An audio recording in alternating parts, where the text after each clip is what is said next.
الحمد لله الحمد لله الذي جعل معاني الاهتمام في الزكاة والصيام. أشهد أن لا إله إلا الله وحده لا شريك له الملك العلام، وأشهد أن سيدنا محمدا عبده ورسوله إلى سائر الأنام. اللهم صل وسلم على سيدنا محمد نور الظلام وعلى آله وصحبه البررة الكرام. أما بعد فيا عباد الله، أوصيكم ونفسي بتقوى الله. اتقوا الله حق تقاته ولا تموتن إلا وأنتم مسلمون. Hadirin jamaah Jumat yang dirahmati oleh Allah Subhanahu wa Ta'ala, puasa Ramadan jika dilaksanakan dengan sebenar-benarnya, di malam hari kita niat puasa, di siang harinya kita menjauhi segala yang membatalkan puasa seperti makan, minum dan lainnya, serta kita berusaha sempurnakan menjaga mata kita, menjaga mulut kita dan seluruh tubuh kita dari hal-hal yang tidak diridhoi oleh Allah Subhanahu wa Ta'ala, maka niscaya puasa tersebut menjadi benteng yang kokoh untuk kita selamat dari neraka. Sebagaimana Rasulullah SAW bersabda, "As-siyamu hisnun hasinun minan nar." Puasa adalah benteng kokoh dari panasnya api neraka. Selain pahala yang besar kelak di akhirat, hadirin, maka ada pelajaran-pelajaran yang begitu banyak di dalam puasa. Salah satu pelajaran yang besar yang kita bisa ambil adalah puasa mengajarkan kita al-musawah wal ihtimam, menjadi orang yang peka dan peduli terhadap sesama. Di saat siang hari kita merasakan betapa beratnya rasa lapar, betapa beratnya rasa haus, maka seperti itulah hadirin keadaan saudara-saudara kita yang berada di bawah kekurangan. Mereka yang hidupnya setiap hari dalam kekurangan, setiap hari mereka merasakan lapar, setiap hari mereka merasakan dahaga dan lain sebagainya. Lebih-lebih seperti saudara-saudara kita yang ada di Gaza dan Palestina hingga saat ini dan detik ini, mereka kekurangan makanan, air bersih. Bahkan ada satu keluarga yang harus berbuka dengan menu makanan yang dimasak dari bahan rerumputan, rumput-rumput sampai dimakan, hadirin. Saudara kita juga yang terkena musibah di Jawa Tengah, di Demak, di Kudus dan sekitarnya, dalam keadaan keterbatasan makanan dan air bersih, pakaian dan lain sebagainya. Begitu juga saudara kita yang mungkin ada di kanan kiri kita, tetangga kita, hadirin, yang setiap harinya kerjaannya tidak menentu serabutan, untuk biaya hidup keluarganya tiap hari kadang kurang. Belum lagi kalau punya bayi untuk beli susu, belum lagi kalau ngontrak, bayar kontrakan. Maka ketika kita puasa, hadirin, kita diajari oleh Allah untuk merasakan apa yang mereka rasakan. Lapar yang mereka rasakan, kita rasakan. Kekurangan air, haus yang mereka rasakan, kita rasakan, hadirin. Tujuannya agar kita setelah berpuasa jadi orang-orang yang tambah peka. Tidak hanya itu, hadirin. Setelah Ramadan, Allah Subhanahu wa Ta'ala mendorong kita untuk lebih peka dan peduli lagi. Kita diwajibkan untuk mengeluarkan zakat. zakat fitrah hadirin. Yang dikatakan oleh Rasulullah SAW, zakatul fitri tuhratun lis-shaimi minar rafath wa tu'matun lil fuqara'i wal masakin. Zakat fitrah adalah pembersih dari orang yang berpuasa dari kejelekan yang telah dilakukannya, dan sebagai jamuan makanan untuk orang-orang fuqara wal masakin yang membutuhkan.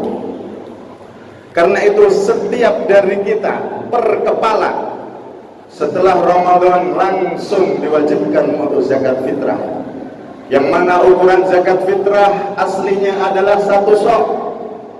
1 sok kalau dihitung dengan ukuran sekarang, ada yang mengatakan 2,5 kilo, dan pendapat yang paling kuat dan bagus untuk diikuti adalah pendapat yang kedua yang menyatakan 1 sok adalah 3 kilo kurang 1/4.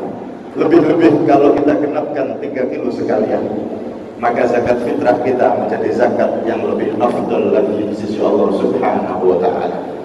Bukan hanya itu hadirin, bahkan Allah Subhanahu wa ta'ala mendorong kita lagi, terutama orang-orang yang punya harta, untuk mengeluarkan zakat mal, zakat harta yang telah dititipkan oleh Allah Subhanahu wa ta'ala kepadanya. Di antara zakat-zakat yang harus ditunaikan, harta yang harus dizakati, yang pertama adalah rikas. Jika ada orang menemukan harta karun berupa emas perak yang tahunnya pra-Islam sebelum diutusnya Nabi, maka wajib dizakati 20%, tapi ini jarang terjadi. Yang kedua, zakat yang wajib dikeluarkan adalah ketika kita memiliki harta berupa emas atau perak, baik disimpan atau dijual, dan juga termasuk uang yang jadi tabungan yang kita simpan di ATM atau lainnya. Emas jika mencapai 84 gram, maka wajib dikeluarkan zakatnya setelah berputar setahun. Perak yang mencapai 588 gram, maka wajib dikeluarkan zakatnya ketika telah berputar setahun. Uang yang ada di ATM kita yang kita tumpuk, jika mencapai nilai salah satu nisab emas dan perak, maka wajib kita keluarkan zakatnya setelah berputar setahun. Setiap tahun berputar kita wajib mengeluarkan zakat emas, perak, dan uang yang menjadi simpanan kita hadirin. Berapa zakat yang dikeluarkan? 2,5% dari total keseluruhan harta kita tadi. Yang ketiga hadirin, urudut tijarah, harta dagang. Yang dimaksud harta dagang ada 3 macam. Ini terkadang para pedagang-pedagang terlewatkan. Yang pertama hadirin, stok barang yang masih ada, baik di toko atau di gudang, atau kalau properti, jual rumah, berapa rumah yang masih ada, kalau jual mobil, berapa mobil yang masih ada. Stok barang yang masih ada itu kita jumlah dengan jumlah harga jual. Itu yang pertama. Yang kedua, hutang tertagih dari langganan kita. Saat kita berdagang pasti ada yang hutang kepada kita. Sekira hutang itu bisa ditagih, maka juga ditotal, masuk dalam totalan zakat. Yang ketiga hadirin, yaitu uang yang kita simpan untuk pulaan, untuk belanja dagangan yang baru.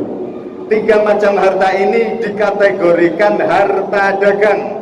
3-tiganya wajib ditotal jika mencapai salah satu nisab emas dan perak dan berputar setahun.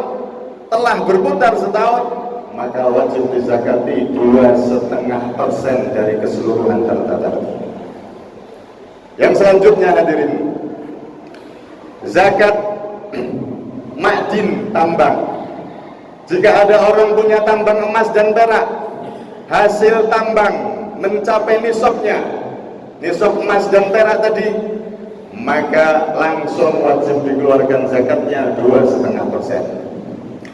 Selanjutnya hadirin, jika ada orang punya tambang, tapi tambang batu bara, tambang biji besi dan lainnya, selain emas dan perak, maka tambang-tambang semua itu walaupun omsetnya miliaran, tidak diwajibkan zakat menurut mazhab Imam Syafi'i. Kecuali menjadi uang dan berputar setahun, maka dia terkena zakat uang tadi itu. Selanjutnya hadirin, harta yang wajib kita zakati adalah mawashi atau hewan ternak. Hewan ternak yang wajib dizakati cuma ada 4 macam.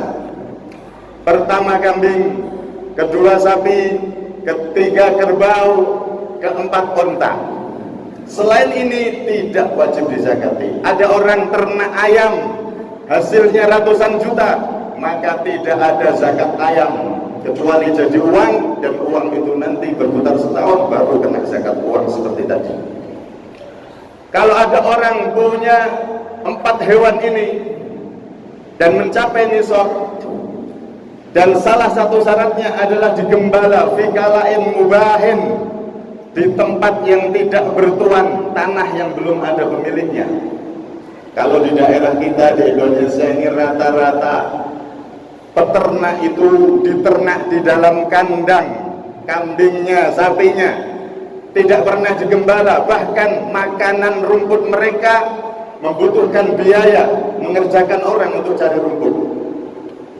Maka yang seperti ini gugur menurut mazhab Imam Syafi'i tidak wajib dizakati, karena syaratnya harus digembala selama setahun atau 6 bulan lebih. Akan tetapi jika menjadi uang dari hasil ternak baru kena zakat uang.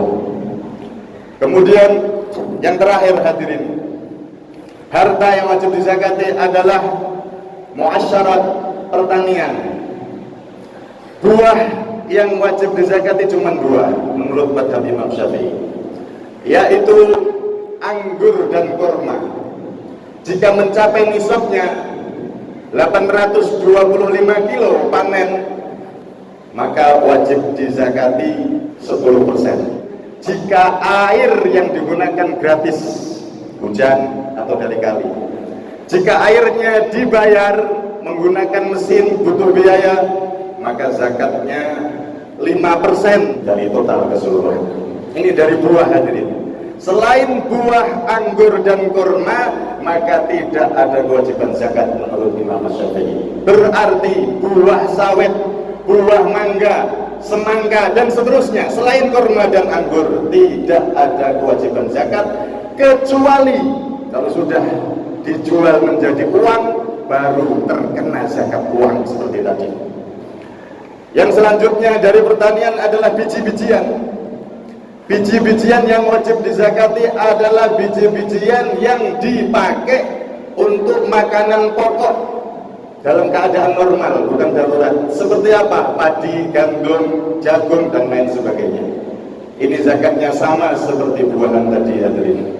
Maka zakat ini wajib diberikan kepada kelompok yang telah ditentukan oleh Allah Subhanahu wa Ta'ala di dalam firman-Nya, innamas shadaqatu lil fuqara'i wal masakin wal 'amilina 'alaiha wal mu'allafati qulubuhum wa fir riqabi wal gharimin wa fi sabilillahi wa ibnis sabil. Ada 8 golongan. Jika ada orang masuk salah satu golongan ini, maka dia berhak menerima zakat, berhak meminta zakat. Yang pertama, kita mulai dari amil hadirin. Amil yang dimaksud dalam zakat syaratnya 1, harus diangkat oleh pemerintah secara resmi, yaitu Basnas, Badan Zakat Nasional. Jika amil berdiri sendiri tanpa Basnas, maka statusnya bukan amil dan dia tidak berhak menerima zakat atau mengambil zakat. Dan bagian amil itu cuman kadar opah umum 1 hari hadirin. Opah umum orang kerja 1 hari berapa di daerah tersebut, misal 200.000, maka setiap orang yang menjadi amil tidak boleh mengambil zakat lebih dari 200.000, lebih dari opah umum tidak diperbolehkan. Kemudian wal mu'allafah qulubuhum, orang yang masuk Islam dan lemah Islamnya, sholatnya masih bolong-bolong, maka dikasih zakat agar dia cinta dengan Islam, cinta dengan masjid, dan harapannya jadi orang yang kuat ketaatannya. Wa fir riqab, yang selanjutnya budak mukatab tidak ada di negeri kita. Wal gharimin, orang yang terlilit hutang, sudah jatuh tempo dan dia nggak bisa bayar, orang seperti ini boleh dibantu dengan zakat. Wa ibnis sabil, ibnu sabil, musafir yang kehabisan bekal, maka boleh dikasih zakat agar dia sampai kepada kampung halamannya. Atau ada orang merantau, ketika di sini tidak kerasan, tidak cocok dengan pekerjaan dan dia pengen kembali ke kampung halamannya, tidak punya biaya, maka orang seperti ini boleh diambilkan tiket pulangnya dari zakat, dia termasuk ibnu sabil. Kemudian sabilillah. Sabilillah itu siapa hadirin? Al-Imam Asy-Syafi'i mengatakan sabilillah adalah orang yang ikut berperang sukarela tanpa mendapatkan gaji. Mereka bukan tentara. Mereka lah yang dimaksud sabilillah dalam bab zakat menurut mazhab Imam Syafi'i.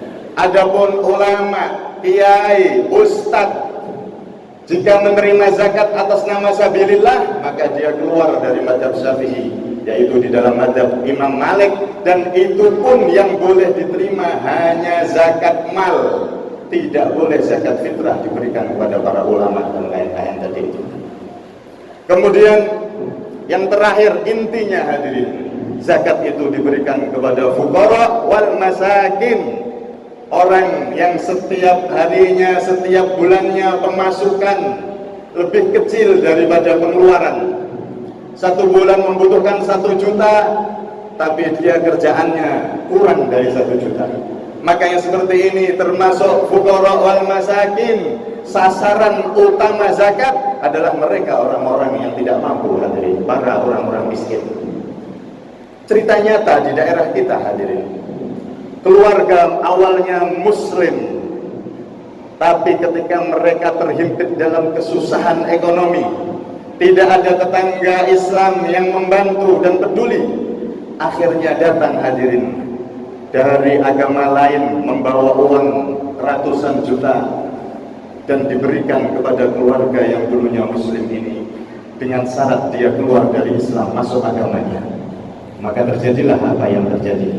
Satu keluarga keluar dari Islam, murtad dari agamanya Nabi Muhammad SAW. Karena itu hadirin yang dirahmati oleh Allah, zakat ini adalah kewajiban yang harus kita keluarkan orang-orang yang kaya, agar menjadi benteng umat Islam yang tidak mampu. Tidak akan kejadian seperti ini, hadirin. Karena itu bertanggung jawab besar kelak di akhirat. Orang-orang yang tidak masuk golongan penerima zakat tapi dia menerima zakat, maka dia kelak di akhirat mendapatkan tuntutan di hari kiamat. Karena itu hadirin yang dirahmati oleh Allah Subhanahu wa taala, keluarkan zakat kita dengan benar cara menghitungnya. Lebih-lebih harta dagang, 3 harta tadi jangan sampai terlewatkan. Dan jika Ramadan kita laksanakan dengan benar, zakat kita tunaikan dengan benar, maka kita terhitung menjadi hamba-hamba Allah yang peduli terhadap sesama. Ar-Rahimuna yarhamuhumur Rahman.